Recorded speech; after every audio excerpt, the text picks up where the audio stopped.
Or should I lease or buy my car? The lease first buy thing seems to be that is really popular. Really popular.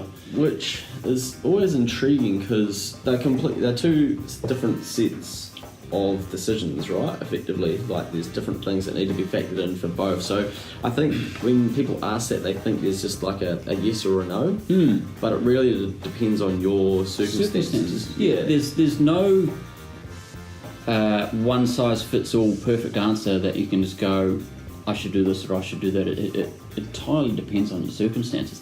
Leasing gives you flexibility.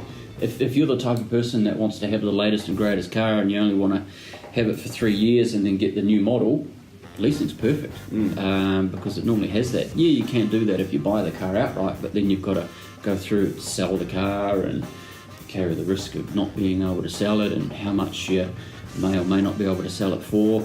Yeah. Whereas you've got some guarantees when you lease it. When you lease it, you can also get it maintained or unmaintained. And then on the flip side, owning it, if you're not worried about the latest and greatest and you're happy trucking on with a car for 10 years, as some people do, just own it outright. Yeah.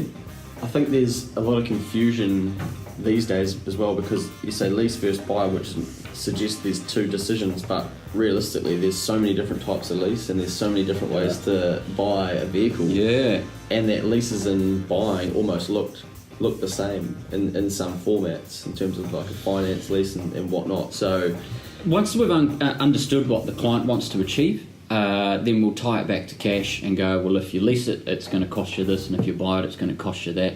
How does that tie in with where your business is going and how much you can practically afford? Perfect.